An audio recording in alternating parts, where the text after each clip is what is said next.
I'm so excited. Y'all know every time God is talking to me, I'm just gonna pull out this phone. I don't care what I'm doing. I'm literally at Cosmoprof about to go buy some stuff for my client. But listen,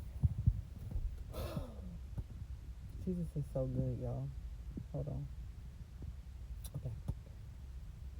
Okay. So a part of my testimony just came up in my head because this is some great meat for y'all to chew on if y'all ready to get off that milk. I remember back when I didn't understand what it meant to trust God, right?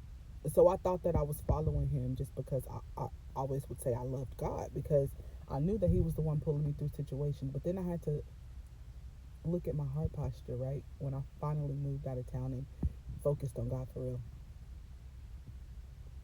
I would always say, I don't think I can do this because if I do it, I don't know what's going to happen, right?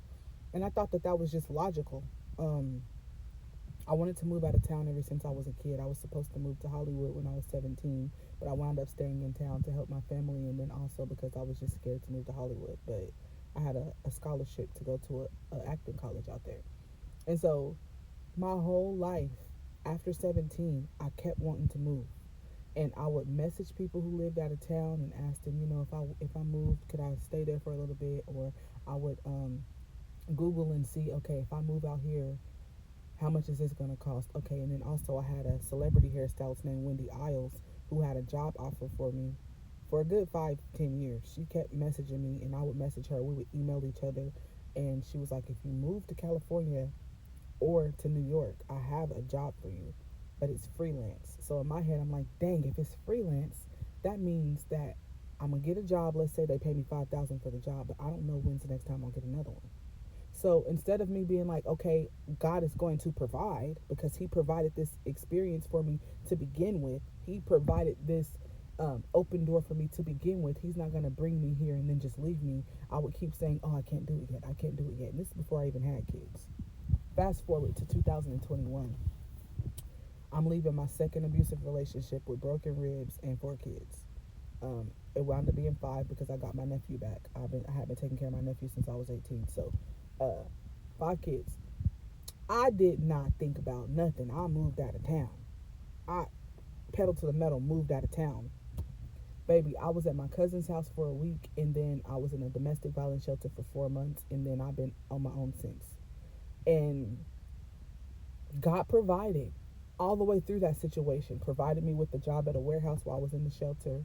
Provided me with the car that I drove there with, and um, provided me with daycare for my kids. Provided me with a safe haven so that I could get my mind right. Provided me with the therapist. Provided me with a cousin that I was able to talk to about a lot of things. And I talked through a lot of my insecurities. I talked through a lot of things that I didn't even know were inside of me. God provided, right? And I think back to when I was a teenager in my early 20s, when I hadn't been physically assaulted, when I hadn't been raped, when all this stuff hadn't happened to me yet. And I'm like, I did not have the faith of a mustard seed. I thought I did because I would always pray. I've always prayed to God. I've always believed in God. There's never been an inkling where I was like, maybe He doesn't exist. I've always felt God. Always. I've seen demons since I was a kid. Like, literally, I've seen people's faces morph. Like, I've had dreams that come into fruition since I was a kid. I know the spiritual realm is real. I know God is real. But I didn't understand the power that I had. I didn't understand how good He was. And now that I do, I'm like, how much more will He do for me now that I have all of this faith? Now that I have actually seen Him work? Now that I actually have seen Him move mountains for me, how much more will He do?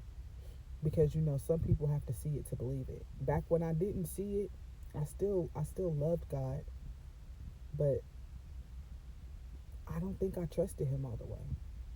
Because if I trusted Him all the way, I would have made those moves and then just knew that I was going to be okay.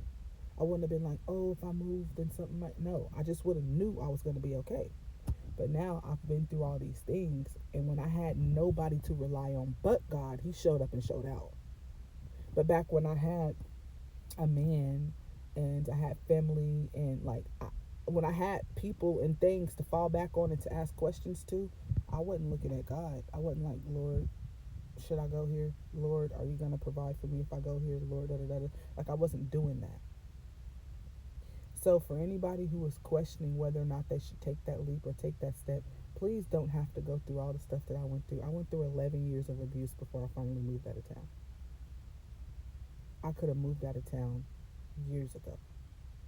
I wound up having multiple kids and being mentally tormented, having PTSD, postpartum depression, chronic depression, all these other things, addicted to weed and alcohol, bisexual. Like, I had all these things going on because I didn't listen to God at first. When it's in His plans for you, it's going to happen. Now, it's up to you if you want to be like Israel and take an extra 12 years to get there, or if you want to just listen to Him right now and get there right now. It's up to you. It's up to you.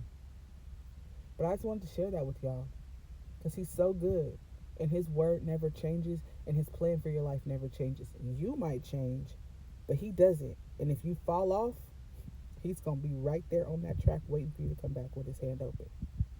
You can go as far the other way as you want to. He's going to stay right there and wait for you to come back. I hope this blessed somebody because it definitely blessed me. Y'all have a great day.